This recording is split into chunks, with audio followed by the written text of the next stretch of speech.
ሉላ ሞገስ ጋር ናት። እሱማ ግልጽ እኮ ነው። አምነ መቀበል ብቻ ነው የከበደ እና አሁን ደግሞ አምነ መቀበል አለብን። ምኑን ነው አምኜ የምቀበለው? ሞገስ ሚስቴን እንደቀማኝ ከገዛ ሚስቴ ጋር እንደተጋደመ ይሄን ነው የምቀበለው? የ80 ሚስቴን እንደቀማኝ ይሄን ነው አምኜ ተቀበል የምትይ? እሺ ምንድን ነው የሆንከው? አንቺ ከርሞ ጥጃ ነሽ እንዴ? እየነገርኩሽ መልሰሽ እዛው። አረ በፈጠረሽ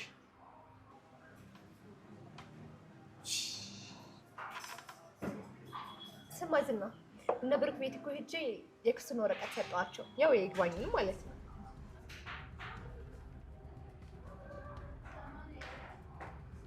ምንድን ነው ያልሽው? ቤቱ እንዳልተሸጠ ነገርሻቸው? አዎ። ምን ነው መናገር አልነበረብኝም?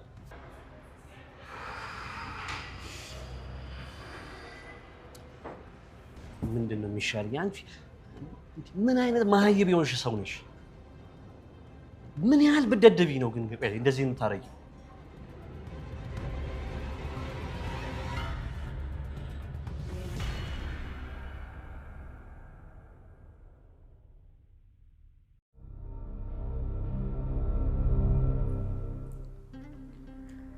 በሏ ነገሩኝ። ምንድን ነው የምታፈገፍጉት? መድብል ብሩክ ቤቱን አልሸጠውም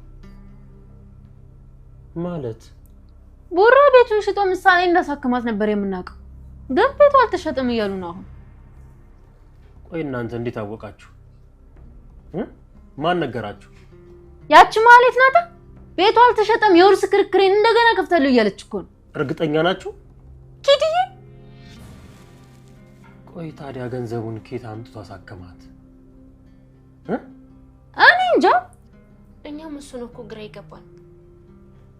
ማህሌትስ እንዴት ልታውቅ ቻለች? አላውቅም። ወንድሜ አንድ ነገር ቢሆን እነዚህ ሰዎች አይተርፉ። እነማን? ዝናና ማለት ዳጣ የማህሌትን ቤት ታውቂዋለሽ? የፍራታ ነው አውቀዋለሁ። ነይ አሳይኝ። እንዴ ለምን? ነይ ተነሽ አሳይኝ ያልኩሽ ነው። እንዴ ኧረ በቃ ተረጋጋ፣ ወስዳለሁ። በቃ እዚህ ቤት ጉድ ሊፈላ ነው።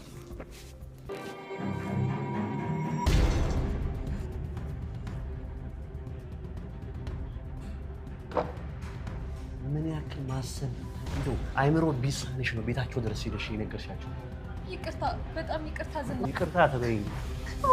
ይሄ ስራሽማ ያስገድልሻል። ይቅርታ ዝና።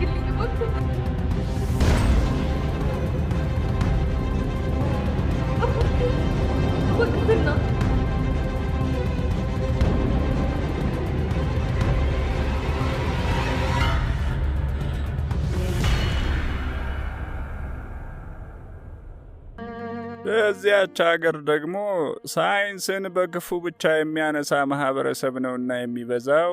ይህ የዘመናት ድርቅናቸውም ለበላይ አካሉ ባላቸው ትልቅ ቦታ የተከሰተና የቀጠለ ድርቅና ነውና ይህን የቆየና ስር የሰደደ አቋም በሳይንሳዊ መጋዝ ገዝግዞ የመጣል ሥራ በየዘርፉ ይሰራል።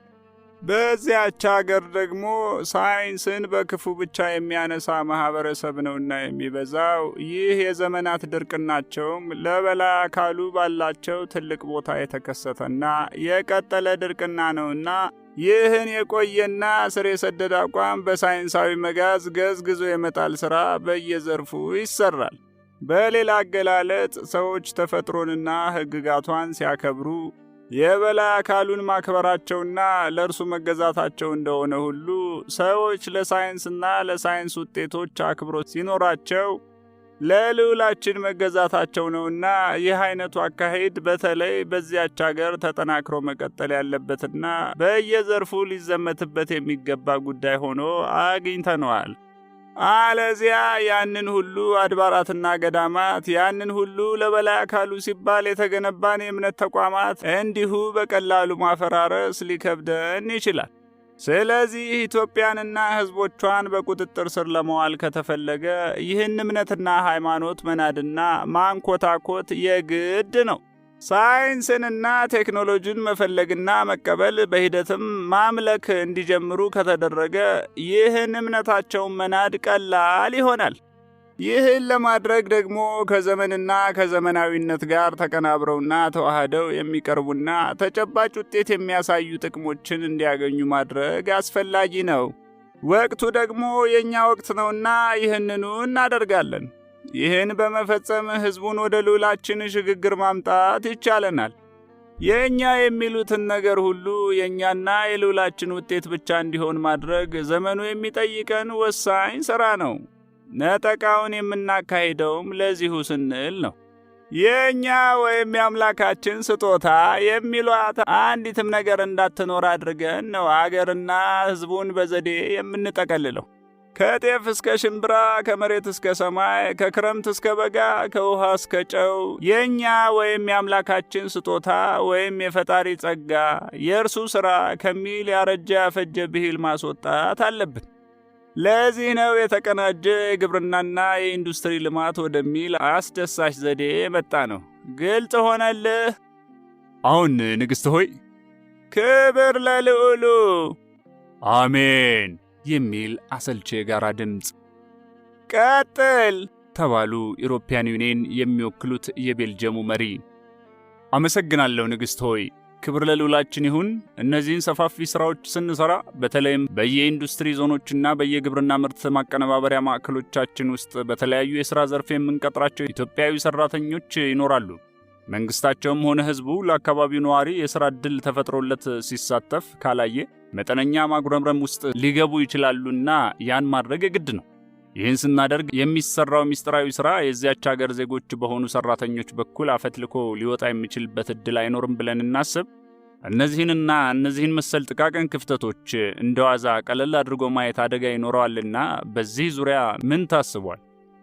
በበኩሌ በቴክኖሎጂው ከተማም ሆነ በሌሎች የሥራ ዘርፎች ተካተው በዘላቂነት መሳተፍ የሚኖርባቸው ጥቂት ዜጎች ቢኖሩ ጥሩ ይመስለኛል። በዚህ በኩል ምን ታስቧል? ምናልባት የምናሳትፋቸው ከሆነም እንዴት ነው ልናሳትፋቸው የምንችለው? ምስጢር ጠብቀው በዘላቂነት መሳተፍ የሚችሉበት ዕድልስ አለ ወይ? የሚሉ ጥያቄዎች ነው ያሉኝ። አመሰግናለሁ። ልክ ነህ። የምንቀጥራቸው ኢትዮጵያዊ ሠራተኞች ይኖራሉ። ብዙ ሥራዎች ሲጀመሩም ለዜጎች የሥራ ዕድል ለመፍጠር እየተባሉ ነው የሚጀመሩት። የሥራ አጦች ቁጥር በበዛበት አገር ደግሞ ፕሮጀክቶችን በዚህ ቃል መጀመር የግድ ነው።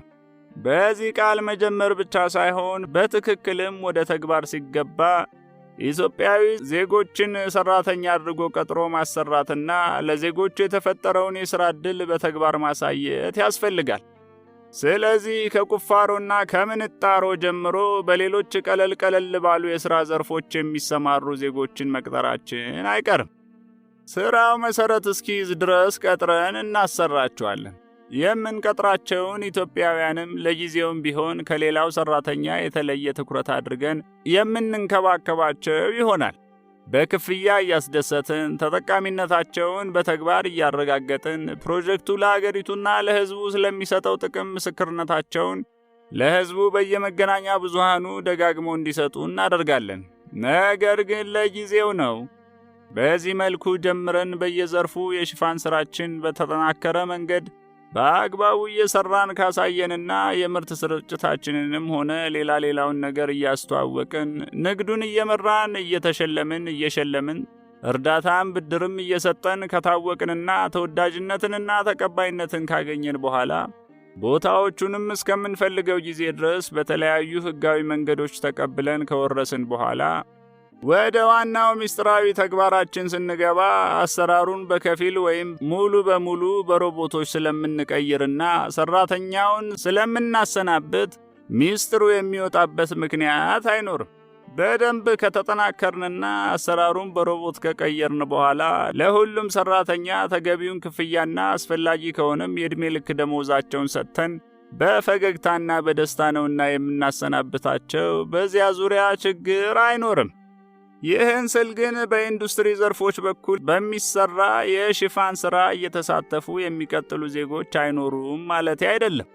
ምስጢራዊ ሥራዎችን በማያውቁበት ሁኔታ በየዘርፉ ተመድበው ቀላል የጉልበት ሥራዎች ተወስነው እስከ መጨረሻው ሊቀጥሉ የሚችሉ ሠራተኞች ይኖራሉ።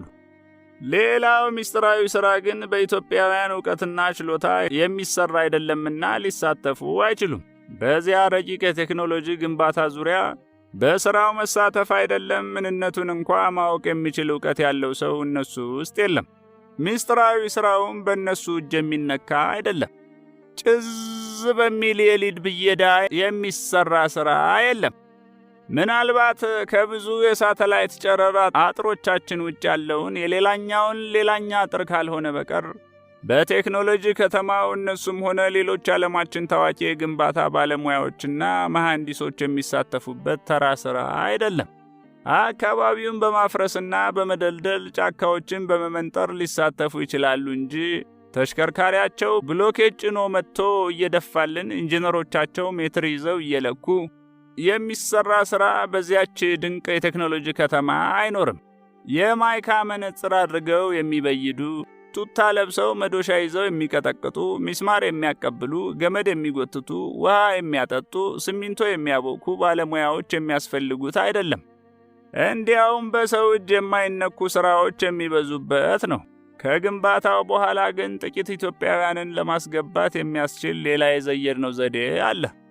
ከግንባታው ጋር አብረው የሚያድጉ ጥቂት ሕፃናት ኢትዮጵያውያንን መልምለን እያወቁም ሆነ ሳያውቁ በያሉበት የልዑላችንን ጥበብ ሞልተን የእኛ ቋሚ አባል አድርገን እናሳትፋለን። እነሱም የምጡቅ አእምሮ ባለቤት የሆኑ ኢትዮጵያውያን እያልን የምናሰራቸው ናቸውና የእኛ አባል ሆነው ስለሚቀጥሉ ወደፊት ምስጢር ሊያወጡ አይችሉም። ይልቁንም ምስጢሩ እንዳይወጣ እስከ መጨረሻው መጠንቀቅ የሚችሉ ዋና አስፈጻሚዎቻችን ሆነው የሚቀጥሉ ነው የሚሆኑት። በሕዝባቸው ዘንድ እየተደነቁና ሕዝቡን እያስደነቁ የሚያሳምኑልን ናቸው።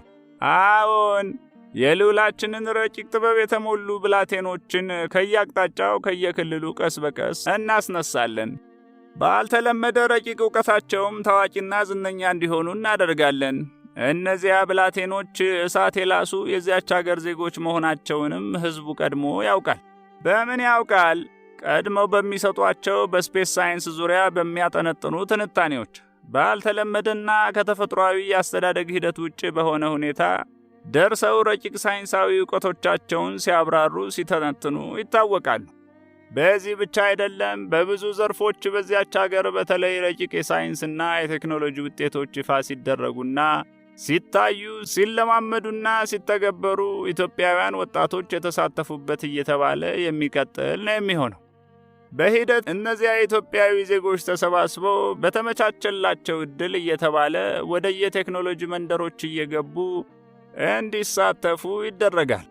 በዚህም የኢትዮጵያ ሕዝቦች የእኛ ሥራ የእነሱ ሥራ፣ የእኛ ንብረት የእነሱ ንብረት፣ የእኛ ስልጣኔ የእነሱ ስልጣኔ እየመሰላቸው ይሄዳል።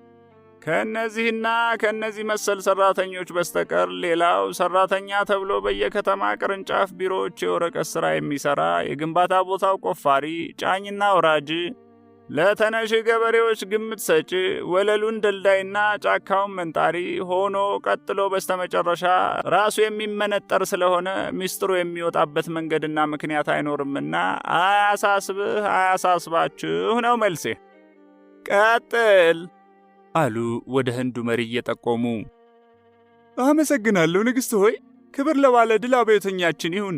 በዋናው የውጩ ክፍል የማዘዣ ጣቢያ ግንባታ ዙሪያ ምንም ስጋት እንደሌለ አስረግጠው ነግረውናልና በሱ ዙሪያ አይደለም ጥያቄ። በሱ ዙሪያ ንቅንቅ እንደማንል በደንብ ነግረውናልና ምንም አይነት ስጋት የለኝም። ነገር ግን አገሪቱን በየዘርፉ አጥምደን ለዓላማችን ማስፈጸሚያ የሚሆኑትን እነዚያን ሰፋፊ ቦታዎች በገለጹልን መንገድና ዘዴ በሕጋዊ መንገድ በየክልሎች ከያዝን በኋላ ድንገት ይህን የሚቃወሙ ኃይላት ቢኖሩ፣ የመንግሥት ለውጥ ተደርጎ ሌሎች ሥልጣኑን ቢይዙ፣ የውጭ ኃይሎች ከሀገራችን ይውጡልን የሚሉ ቡድኖች ቢነሱና ጊዜያዊ ችግር ቢፈጠርብን በምን መልኩ ነው ልንከለክላቸው የምንችለው? ይህን ለማለት ያስቻለኝ በየጊዜው በአንዳንድ የአገሪቱ ክልሎች በሚነሱ የብሔር ግጭቶች ምክንያት አመፅና ብጥብጦች ሲፈጠሩ ስላየሁና የእኛ ግለሰብ ባለሀብቶች ሳይቀሩ በኢንቨስትመንት የወሰዷቸውንና በሕጋዊ መንገድ ሥራቸውን እየሠሩ የሚገኙባቸውን ቦታዎች ቤቶች ሲያቃጥሉ ስለተመለከትኩ ነው። ሌላው ዋናው ጥያቄ ደግሞ በተለያየ አይነትና ዘርፍ የምንይዛቸውና ግንባታችንን የምንጀምርባቸው ቦታዎች በዘላቂነት የእኛ ሆነው የሚቀጥሉበት የሕግ አግባብ አስተማማኝነቱ እስከምን ድረስ ነው?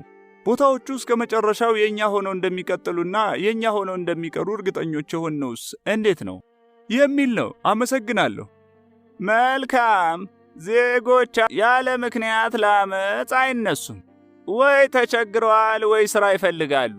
አሊያም ሌባ መንግሥታቸው ተገቢውን ካሳ ሳይሰጥ መሬታቸውን ወስዶ ለባለ ሀብት ሸጦባቸዋል። ወይ ደግሞ አመጹን ሌባ መንግሥታቸው ፈልጎታል ማለት ነው። ካልሆነም በዚህ አካባቢ አመጽ እንዲነሳ እኛ ፈልገናል ማለት ነው። በእኛ ቅጥረኞች አማካኝነት በሚደረግ ግፊትና የገንዘብ ድጎማ እኛ በምናዛቸው አነሳሽና ቀስቃሽ ፖለቲከኞች በኩል ከታዘዙ ሊያምፁ፣ ሊያቃጥሉ ይችላሉ። በተረፈ ለነጭ ባላቸው ጥላቻ የውጭ ባለሀብትንና ኢንቨስትመንትን ፍራቻ ወይም አገራችንን ሊወሩብን ነው በሚል ስጋት የምትለውን አይነት አመጽ ለማድረግ አይነሳሱም።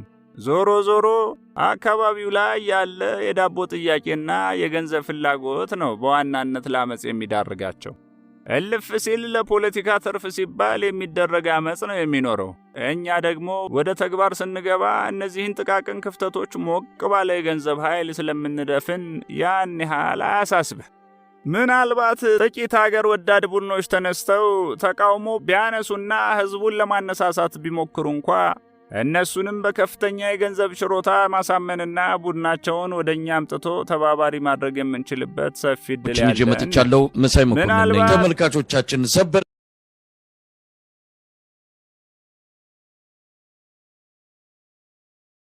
ማለቴ ነው እንጂ እስከ ማስወገድም ልንደርስ እንችላለን። እንደዚህ አይነት ሁኔታ ውስጥ መግባት ግን ነገሩን ትኩረት እንዲስብ ስለሚያደርግና በቀልል ሊቀሰቅስ ስለሚችል በቀጥታ ወደዚያ አንገባም። በገንዘብ የማሳመን ሥራ ላይ ነው የምናተኩረው። ስለዚህ በዚህ በኩል ምንም አይነት ችግር አይፈጠርም። በተረፈ መንግሥት ቢለወጥ ባይለወጥ እኛን አይመለከተን። ተለዋጩ መንግሥት ማንም ይሁን ማን አያሳስበንም። ለውጡ በአመጽ ከሆነ የአመጹ መሪ የኛ፣ በፓርቲ ከሆነ ፓርቲው የኛ፣ በምርጫ ከሆነ ተመራጩ የኛ እንዲሆን ማድረግ እንችላለን። ይህን የምናደርገው ግን እንዲህ ያለውን ችግር ፈርተን ከዚህ እንዲታደጉን አይደለም። ስለዚህ በዚህ ዙሪያ ያላችሁን ስጋት ጋብ አድርጉት። ወደ ሌላው ጥያቄ ልለፍና ቦታዎቹ ሁሉ እንዴት የኛ ሆነው እንደሚቀሩ ላስረዳ። በእያንዳንዱ ክልል የሚገኘውን ቦታ የምንወስደው በሕግ ነው። በፓርላማቸው በጸደቀ ሕግ። በፓርላማቸው የጸደቀ የሊዝ ሽያጭም ይሁን የኢንቨስትመንት ፈቃድ፣ ሶቨሪ ቦንድም ይሁን ወይም ሌላ አይነት ውል በሕዝቡ ይሁንታና ፈቃድ እንደተሰጠና እንደተሸጠ ነው የሚቆጠር። በኢትዮጵያ የውሸት ፓርላማ ውስጥ ያሉ ሰዎች በሙሉ በሕዝቡ ምርጫ ስልጣኑን እንደያዙና ሕዝባቸው በመረጣቸው መሰረት ሕዝባቸውን ወክለው ወደ ምክር ቤቱ የገቡ እንደሆነ ስለሚታመን በፓርላማው ድጋፍ አግኝቶ ጸድቆ የወሰድነው ነገር ሁሉ በመላው የአገሪቱ ዜጎች ይሁንታና ፈቃድ እንዲሁም በእያንዳንዱ ዜጋ የግል ፊርማ ስምምነት እንደተፈጸመ ይቆጠራል። ይህ ብቻ አይደለም ክቡራን። ያችን አገር ቀደም ብለን በቀራረጽናቸው ፖሊሲዎች አማካኝነት የእኛ ፍላጎትና ትዕዛዝ ውጭ እንዳትሆን አድርገናል። ዕዳ የሚባል አስካሪ መጠጥ ደጋግመን በመጋት ሰክራ እየተንገዳገደች እንድትጠብቀን አድርገናል። ያለ ድጋፍ መራመድ የማትችልበት ደረጃ ላይ ያደረስናት አገር ናት። ከእኛ ውጭ ደግሞ ሌላ ደግፎ ሊያራምዳት የሚችል አካል የለም። እናም እንዲሁ መሃል መንገድ ላይ እየተንገዳገደች እኛኑ ከመጠበቅ ውጭ ሌላ ምርጫና ዕድል የላትም አሉና ተሰብሳቢዎቹ ላይ በዝምታ አፍጥጠው ከቆዩ በኋላ ወንድማችሁን የቻይናውን መሪ ጥቂት ጥያቄዎች ላቅርብለት። ቻይና ለኢትዮጵያ ያበደረችው ስንት ቢሊዮን ዶላር ነው? ከ20 ቢሊዮን ዶላር በላይ ነው ንግሥት ሆይ። ይህን ያህል ገንዘብ ስታበድሯት መቼና እንዴት በምን መልኩ ትመልሳላችሁ ብላችሁ አስባችሁ ነው? መቼም እንዴትም አድርጋ እንደማትመልሰው እያወቅን የሰጠነው ብድር ነው ንግሥት ሆይ። ይህን ገንዘብ ከየት አግኝታችሁ ሰጣችኋቸው? ከአገራችሁ ባንክ ወይስ ካላችሁ ላይ ቆንጥራችሁ? አይደለም ንግሥት ሆይ፣ ክቡርነቶ በግልጽ እንደሚያውቁት ከዓለማችን ቢሊዮነሮች ተበድረን ያበደርናቸው ገንዘብ ነው። አዎን፣ በአጋጣሚ ቻይና ከሌሎቻችሁ የጂ20 አገራት በተለየ ሁኔታ በግሏ ቅድመ የቤት ሥራ ተሰጥቷት ስትሠራ የቆየች አገር ስለሆነች ነው ይህን አጭር ቃለ ምልልስ ከወንድማችሁ ጋር ያደረግኩት። አያችሁ፣ አገሪቱ እስከ ዘመን ፍጻሜ ድረስ ከፍላ የማትጨርሰው ዕዳ ውስጥ የገባችው በየአገራቱ መንግሥታት የብድር ስምምነት በዓለም ባንክ፣ በአውሮፓ ኅብረት፣ በወዘተ እየተባለ ይሁን እንጂ ሁሉም ለዚያች ሀገር ብድር የሰጡ አገራትና ዓለም አቀፍ ተቋማት ከየካዝናቸው ከየባንካቸው እየመዘዙ አውጥተው ያበደሯትን ገንዘብ አይደለም ተሸክማ የምትንገዳገደው። ገንዘቡ የኛና የኛ ብቻ ነው። ኢትዮጵያ የካፒታሊዝም ርዕዮት በዓለም ላይ የበላይነት ኖሮት የመላው ዓለም ሀገራት ይህንን ርዕዮተ ዓለም ማራመድ ከጀመሩበት ጊዜ ጀምሮ ነው ከፍተኛ የሆነ የገንዘብ ብድር መውሰድ የጀመረችው። የተበደረችውም በዚህ ጉባኤ ውስጥ አብረዋችሁ ከሚገኙት ከዓለማችን ባለሀብቶችና ቢሊዮነሮች እንዲሁም የእኛ ቤተሰብ ከሆኑ ድብቅ ትሪሊዮነሮች ብቻ ነው። ብድሩ ግን በግለሰብ ባለሀብት በኩል መፈጸም ስለሌለበት በየሀገራቱና በዓለም አቀፍ የገንዘብ ተቋማት በኩል እንዲሰጥ ተደርጎ አስተማማኝና ሕጋዊነቱ የተጠበቀ ሆኖ መቀጠል የቻለ ሆኗል። ለየሀገራቱ የሚሰጡ ብድሮች በዚህ አይነት መንገድ የሚከናወኑ ናቸው።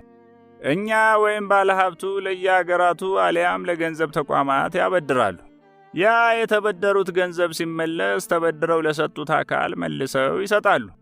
ተበዳሪ አገራት የይሰረዝልን ጥያቄ ካቀረቡና ከታመነበት ደግሞ አገራቱ ገንዘቡን ለባለሀብቱ መልሰው ለወዳጅነታቸው ሲሉ ኪሳራውን ሸፍነው ለተበዳሪ አገራቱ እየሰረዙ ይቀጥላሉ የሚል አይነት አሰራር ነው በስፋት ሲተገበር የኖረው። እንደ ኢትዮጵያ ያሉ መክፈል ያልቻሉ አገራት ሲኖሩ ደግሞ ለዓለማችን ባለሀብቶች ምቹ ሁኔታ ይፈጥርላቸዋል። ሕጋዊ ብድር ነውና የግድ መመለስ አለበትና መመለስ ካልተቻለ ወደ ሶቨሪ ቦንድ ይገባል። ሶቨሪ ቦንድ ማለት ቨርጂኒቲ ቦንድ ማለት ነው። ሉዓላዊነትን መሸጥ ብላችሁ ልትተረጉሙት ትችላላችሁ። በአገር ደረጃ የተበደሩትን ብድር መክፈል ሳይቻል ሲቀር ሉዓላዊነትን መሸጥ ግዴታ ሊሆን ይችላል። ትልልቅ የመንግሥት ተቋማትን የመውረስ ሕጋዊ መብትን ያጎናጽፋል። ሌላ 2 ጥያቄዎች ለወንድማችሁ ላቅርብ። የኢትዮጵያን ዕዳ በሚመለከት አገሪቱ መክፈል አትችልምና በስተመጨረሻ ምን ልታደርጉ አስባችኋል? ገንዘቡን ላበደሩን ቢሊዮነሮች ለራሳቸው ዕዳውን በትርፍ ለመሸጥ አስበናል። ትርፉ የማን ይሆናል? የራሱ የቢሊዮነሩ ይሆናል ንግሥት ሆይ። እንደዚያ ነው ክቡራን። በዛሬው ዕለት እንደ አንድ ቤተሰብ በጋራ የደም ቃል ኪዳን ያዋሃድናችሁ ከእነዚህ ባለጸጎች ጋር ነው።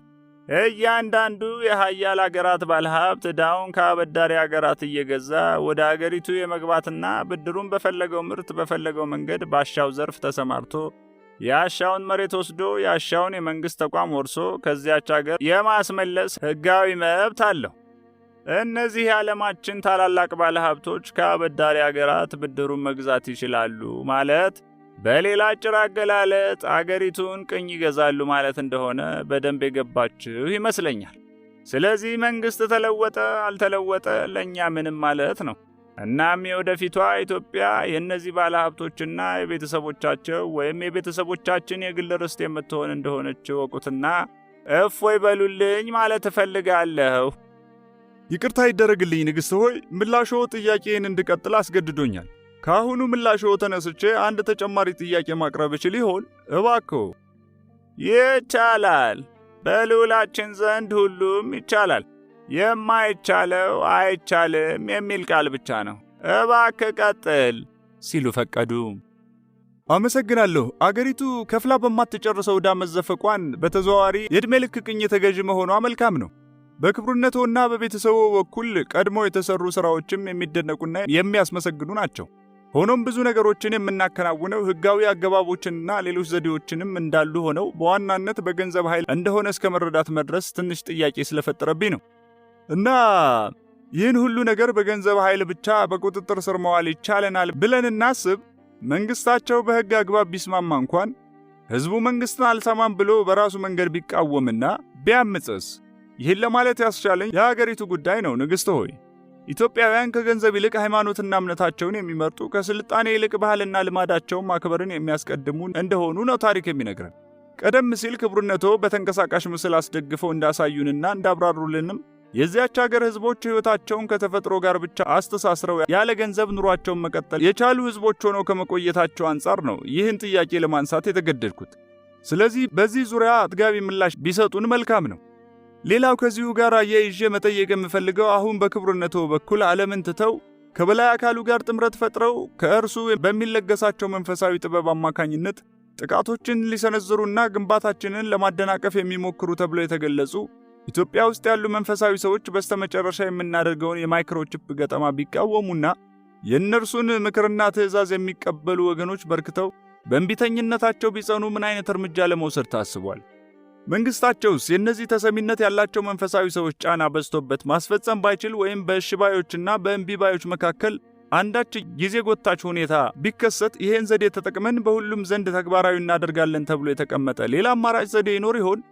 ምናልባት የኢትዮጵያ መንግስት ከእምቢባዮች ጎን የሚቆም መንግስት ሆኖ ቢገኝ።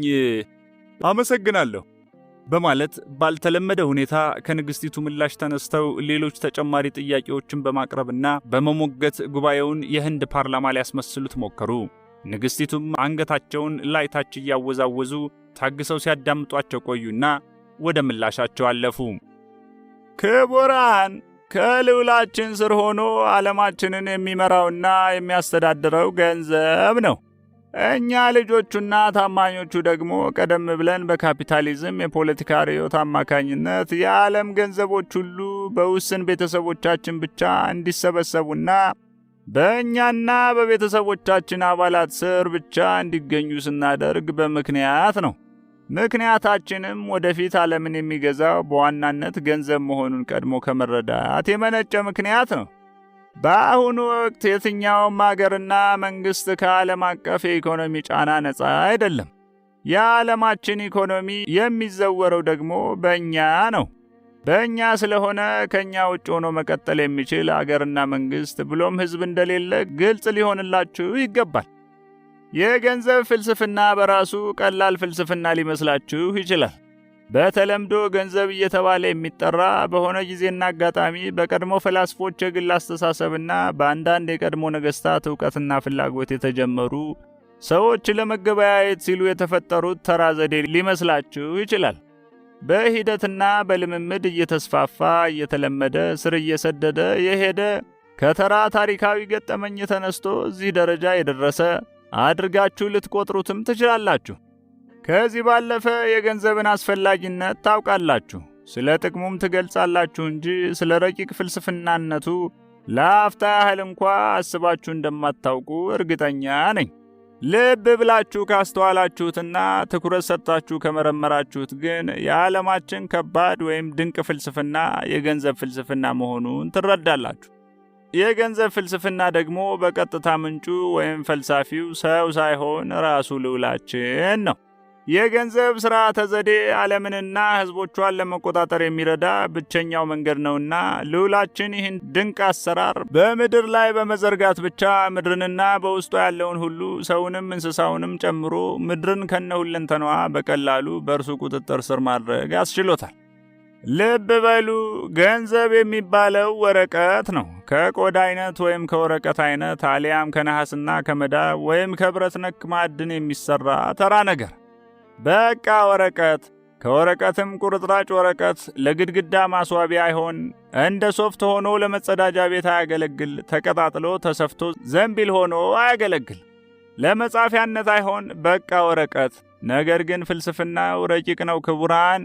ልዑላችን ገንዘብ ዓለምን እንዲመራ ሲያደርግ በምክንያት ነው። እንዲያውም ገንዘብን የዓለም ገዥ ያደረገው ቀን ነው ባለ ድልና አሸናፊ መሆናችንን የተረዳ ነው። ዓለምንና ሕዝቧን ከልዑላችንና ከእኛ ስር ሆኖ የሚመራ የሚያስተዳድረው ገንዘብ ነው። በበላይነት የሚመራው ገንዘብ እስከሆነ ድረስ የሰው ልጅም በምድር ቆይታው የገንዘብ ተገዢ ከመሆን ውጭ ሌላ ዕድል እስከሌለው ድረስ ማንም የትም ሊያመልጠን አይችልምና በገንዘባችን እንመካለን። አሁን ላይ የመላው ዓለም ሕዝብ ሳይወድ በግዱ የገንዘቡ ተገዢ ሆኖ የሚገኝበት ሁኔታ ነው ያለው። አያችሁ፣ በልዑላችንና በእኛ በድቅሎች በኩል እንዴት ያለ ድንቅ ሥራ እንደተሠራ። ይህን ድንቅ ፍልስፍና በዓለም ላይ በመዘርጋት ሁሉንም ሰው የዚህ ረቂቅ ፍልስፍና ተገዥና ሰለባ ካደረግን ምን ቀረን? ከዚህ በኋላ እስከ ምድር ሕዝብ በኩል ምን አይነት ተግዳሮት ሊጠብቀን ይችላል? ማንስ ያስቆመናል? ዓለም ባንክ፣ ሞኔታሪ ፈንድ ወዘተ ሁሉም የገንዘብ ተቋም በእኛ ስር ነው። ይህን ወሳኝ ረቂቅ ፍልስፍና ከጥንት ጀምሮ ፈልስፈን እዚህ ደረጃ አድርሰኗል። በአሁኑ ጊዜ ማንም ሰው ከገንዘብ ውጭ ሆኖ መኖር አይችልም። የዓለምን ሕዝብ ማሰልጠን ያስፈለገው በዋናነት ይህንኑ ገንዘብ መጠቀም እንዲችልና ወደዚህ አሰራር ዘዴ ተካቶ ለልዑላችን ዓላማ ተገዢ ወደ መሆን ክብ ውስጥ እንዲገባ ሲባል ነው። ከገንዘብ ውጪ ሆኖ መኖር የሚችል እጅግ ኋላ ቀርና የእንስሶቹን ያኗኗር ዘይቤ የሚከተል ማህበረሰብ ብቻ ነው። ያ እንዳይሆንም ነው ወደ አልሰለጠነው ዓለም እየተጓዝን ያን ሁሉ አገርና አህጉር ቀኝ እየያዝን ስልጣኔን እያለማመድን እምቢ ላሉት በግድ እየጋትን ከአደን የጫካ ሕይወት አውጥተን የስልጣኔ ብርሃን እየፈነጠቅን የገንዘብን ጥቅም መረዳት እንዲጀምሩ ያደረግነው። ቀደም ሲል የዓለማችን የትምህርት ሥርዓት ወይም ካሪኩለም እንዴት ከፒራሚዳችን አውጥተን ወደ ዓለም ሕዝብ እንዳሰራጨነውና እንዴት እንዳስፋፋ ነው። ያን የትምህርት ሥርዓት ተጠቅመን ደረጃ በደረጃ ዓለማችን እንዴት እንዳሰለጠነውና እንዳዘጋጀነው በሰፊው እንደገለጽኩት ሁሉ ይህ የገንዘብ ሥርዓት ዝርጋታም በተመሳሳይ ሁኔታ በዘመን ቀመራችን መሠረት አብረን እኩል እያሰረጽነው የመጣነው ነው። የዓለም እድገትና ስልጣኔም ይህንኑ የገንዘብ ሥርዓት ተከትሎ የመጣ ነው። በጥንቱ የጨለማ ዘመን የመላው ዓለም ሕዝቦች በወርቅ ሳንቲሞች ይገበያዩ ነበር። በአሞሌ ጨው አማካኝነትም የሸቀጥ ልውውጥ ይከናወን ነበር። ያ ግን ዘመናዊ ትምህርትን በዓለም ላይ ከመተግበራችንና ዓለምን ከማሰልጠናችን በፊት ሲከናወን የነበረ ተግባር ነው። ስለዚህ በጥንቱ ዘመን የወርቅ ሳንቲም ኖረም አልኖረም ሕይወት መቀጠል ይችል ነበር። የአሞሌ ጨው ግብይት ኖረም አልኖረም፣ ዕቃን በዕቃ የመለዋወጥ ግብይት ኖረም አልኖረም ሕይወት መቀጠል ይችል ነበር። የወርቅ ሳንቲም ያለውም የሌለውም ኑሮውም ሳይጓደልበት መኖር ይችል ነበር። ሰዎች በተለይም እንዳልከው ኢትዮጵያውያን ያለ ገንዘብ ለብዙ ሺህ ዓመታት መኖር ችሏል። ሕይወታቸውን ከፍጥረትና ከተፈጥሮ ጋር ብቻ አስተሳስረው ለረጅም ሺህ ዓመታት ኖረዋል። ለንቦች የሚሆን ቤት በእንጨትና በሸንበቆ ሰርተው ዛፍ ላይ ሰቅለው ንብ እያነቡ ማሩን ለምግብነትና ለመድኃኒትነት ጥቅም ላይ አውለው ዝቃጩን ሰም ለመብራትነት የሚጠቀሙ ሕዝቦች ነበሩና የገንዘብ ተገዥ ከመሆን ሊድኑ ይችሉ ነበር። ምድር ላይ በበቀለ ጥጥ አልባሳታቸውን በእጅ ብቻ ሰርተው መልበስ መቻልና ያንኑ ጥጥ እንደ ክር ተጠቅመው በሰማሽተው ብርሃን እያገኙ መኖር ይችሉ ነበር። የከብቶችን ወተት ጠጥተውና አይብ በልተው ቅቤውን ቅባት አድርገው ተቀብተው አምረው መኖር ይችሉ ነበር። የከብቶቹን ሥጋ ተመግበው ቆዳውን ሸንሽነው ቆርጠው ከተጠረበ እንጨት ጋር እያሰሩ መኝታን መስራትና ያንኑ ቆዳ አንጥፈው እንደ ፍራሽ ተጠቅመው ከጥጥ በእጅ የተሠራን አልባሳት ለብሰው መተኛት ይችሉ ነበር። የግንድን ልጥ በእጅ ገምደው የእንስሶች ማሰሪያ ማድረግ፣ የእንስሶችን ጭራ ቆርጠውና ገምደው የሙዚቃ መሳሪያ ማበጀት ይችሉ ነበር። ያለ ፋብሪካ ኑግና ሱፍን በእጅ ፈጭተው በውሃ ረሰው ዘይት ማድረግና ወጥን ማጣፈጥ ይችሉ ነበር። በጌሾ በጥራጥሬና በማር ጣፋጭ አልኮል መጠጥ መስራት፣ ሲታመሙ በቅጠል ታሽቶ መዳን፣ ሰንበሌጥን አያይዞ ሰፍቶ የመመገቢያ ትሪ ማድረግና መገልገል መቻል፣ እንዲህም እየሆኑ መኖር። በእንዲህ አይነት ያኗኗር ዘይቤ ሕይወትን በደስታ መምራት ለሚችልና ለቻለ ሕዝብ በእርግጥም ገንዘብ ላይ ያስፈልገው ይችል ይሆናል። ኢትዮጵያውያን በዚህ አይነቱ የበላይ አካሉ ገድቦ ባስቀመጠው ያኗኗር ሕግጋት እየተመሩ የኖሩ ሕዝቦች ናቸው። በዚህ አይነቱ ኑሯቸውም ደስተኛ ሆነው ይህን አስደሳች ኑሮ የሰጣቸውን የበላይ አካሉን እያመሰገኑ ለእርሱ እየተገዙ በእርሱ ታምነውና ተማምነው የመጡ ሕዝቦች ናቸው። ይህ ሁሉ ግን እመኑኝ ነበር ሆኗል፣ ወይም በቅርቡ ሙሉ በሙሉ ነበር ሆኖ እንዲቀር ይደረጋል። በገንዘብ በሚገዙ ነገሮች ብቻ ካልሆነ በቀር በሌላ በዘረዘርኩት አይነት ዘዴ ሕይወቱን መቀጠል የሚችል አንድም ዜጋ በዚያች አገር ሊኖር እንዳይችል ይደረጋል። ሰፊ ሥራችን ብለን ይፋ ያደረግነውም እሱኑ ነው። ይህ ከሆነ ስጋትህና ስጋታችሁ ሙሉ በሙሉ ከስጋት ነፃ ሁኑ ማለት እፈልጋለሁ። በዚያች አገር የገጠር ሰው የገዳም ሰው አሳ አጥምዶ እሱኑ ብቻ እየበላ የሚኖር ከጓሮው ካልሆነ ሌላ ነገር የማይቀምስ ጥሬ ቆርጥሞ የሚያድር አባት በዋሻ የሚኖር የበቃ የነቃ ገለመሌ የሚባል ታሪክ ከዚህ በኋላ ሊኖር አይችልም፣ አይገባምም። ሁሉም በረቂቁ ፍልስፍናችን በገንዘብ የበላይነት ይገዛል። ያለ ገንዘብ መኖር እንዳይችል ይደረጋል። አንድም ለዚህ ነው ምግባቸውን ያኗኗር ዘይቤያቸውንም ቀድመን በእኛ ቁጥጥር ስር ማድረግ የሚኖርብን። ይህን ያለ ገንዘብ መኖር የመቻልን አካሄድ በዚያች አገር ሙሉ ለሙሉ ለማስቀረት የሚያስችለንን ሥራ ጭምር ለመስራት እኮ ነው ያንን የተቀናጀ የግብርናና የገጠር ልማት ንድፍ ያረቀቅ ነው። ስለዚህ በኢትዮጵያም ብቻ ሳይሆን በሌላውም አገር የሚኖሩ ኋላቀር ዜጋ በቀድሞ አይነት የአደን ሕይወት በቀድሞ አይነት የግብርና ዘዴ ኑሮውን መቀጠል የሚችልበት ሁኔታ አይኖርም። ገንዘብ በሚባል ክብ ውስጥ ይገባል። ወደዚህ ሲስተም ከገባ በኋላም በወረቀት ገንዘብ መገበያየቱን እየተወ በዲጂታላዊው አሰራር ተጠቃሎ ቁጥር ብቻ እየጠራ በቁጥር እየከፈለ ቀሪ ሂሳቡን በቁጥር ብቻ እያወቀ ሽያጭ ሲያከናውን ትርፉን በቁጥር እያሰላ ሀብትና ንብረቱ በቁጥር እየተለካ ቁጥሩን ከስልክ ወደ ስልክ እያስተላለፈ ቁጥር ልኮ ግዢ እየፈጸመ ቁጥር ተልኮለት እየሸጠ በቁጥር ተስማምቶ እየለወጠ በእጁ የሚቆጥረው የሚዘረዝረው የወረቀት ገንዘብ ሳይኖር በኪሱ የሚሸከመው ሳንቲም ሳይኖር በቁጥርና በቁጥር ብቻ ተወስኖ በቁጥር ቁጥጥር ስር ውሎ ሕይወቱም ቀሎለት የሚኖርበት አሰራር ነው የሚዘረጋው። ክቡራን፣ ይህ ነው የገንዘብ ትክክለኛው ፍልስፍና። ክቡራን፣ በዚህ አይነት የቁጥር ዘዴ የዓለምን ሕዝብ በቁጥር ቁጥጥር ስር ካዋልን በኋላ ነው ወደ ዋናውና ወደ መጨረሻው የማይክሮቺፕ ገጠማ የምንሸጋገር። ሕዝቡ የቁጥር ሀብቱን እጁ ላይ በሚገጠምለት ማይክሮቺፕ እያሰላና እየተቆጣጠረ